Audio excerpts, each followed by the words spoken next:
So the importance of lobbies today, they're so multifunctional. There's so many different zones that are important. So we talk about these different zones, just thinking about your lobby from walking in from the front door, but we also want to think of our lobbies in reverse, walking from worship out. And so we talk about zones within the lobby that are all a part of that design of that space. As you're coming in, obviously one of the first things churches have been thinking about for a long time is like a welcome center. What is welcoming these days? And we see them in so many different shapes and forms. People coming in will have questions. Even though the new front door of the church is the internet and people will learn so much about your church before they even show up, they still come to your church with the expectation that somewhere when I walk through the front door, I'm going to be able to get to an expert that has information about the church and answer any questions I might still have. Even though I've researched your church, I still need information. I still need to know more. And so we think it's important that churches still have a very good info center. Again, whether that's your traditional desk or whether it's just a landing spot at the church where people are recognized by a lanyard or by a shirt that they're wearing, but there are experts in the church that know the things that people are going to ask and have the answers for them. In the next zone that we talk about is a next step area. So the information center is really a front door in kind of thing. As I'm coming into the church, I may have questions. Whereas we're seeing now action centers are that, where do I take next steps when I leave church? In worship, we're often inspired, convicted, encouraged to take a next step, whether that's going on a missions trip or joining a small group or just signing up to be a volunteer. Where do I do that? It's the small group leader or the missions leader that's out there to talk to about taking that step. So it's become where our lobbies have become a bigger part of the discipleship journey for people in the church in that zone of a next step area. The next area we'll talk about is just the hospitality, or whether it's free coffee, whether it's a cafe, whether it's water, donuts, whatever food or drink options that are being offered, are they done in a really hospitable way? Is it not just set out there, but there are people there and friendly faces to serve in those areas and offer people refreshment? Even in discipleship, we often go to coffee with somebody or have a meal with somebody as we're discipling them.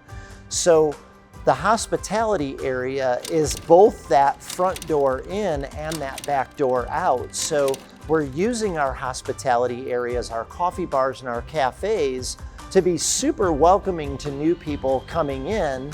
And then we're using it for our congregation to gather and connect as a family. So that's a really important zone that's super central to the building, and it's very visible from the front door and accessible to the lobby as well. So another big aspect of lobbies that we're seeing today, which is a rather new kind of movement, is a family room. And a family room is simply a room somewhere closely adjacent to the lobby and to worship. And it's an alternate location for people to worship that for one reason or another can't or do not want to go into the worship center. All sorts of reasons. We've heard of neighbors inviting their friend that doesn't really want to come into a sanctuary, but wouldn't mind going to church with you if there was somewhere else to be and not in a crowd in worship. It's a space that communicates. We care about families. We care about connection. We care about you being a part of our church and experiencing our worship. So we're now seeing in lobbies a new opportunity for generosity as giving has changed. And pretty much since COVID, we don't see churches passing the plate anymore in worship. And so people are invited in a worship service to give online. And if they want to leave a check, at a giving station, which is now more commonly found in the lobby.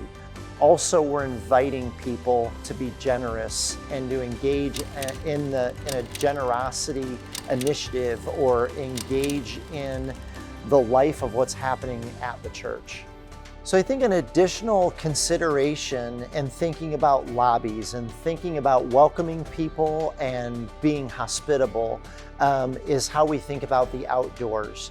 The outdoors again, how we approach the lobby, not just once we're in the lobby, which might even start in the parking lot or at the road as you're coming into the church.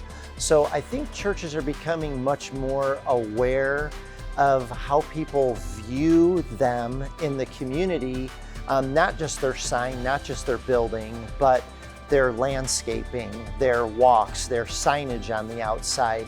So we see a lot of churches beginning to pay a lot of attention to the outdoors, adding speakers outside and more signage and better lighting and things that make the building itself more inviting. And so we're beginning to really explore new ways of bringing indoors and outdoors together and using lobby space to grow to the outdoors and giving outdoor seating right outside the building.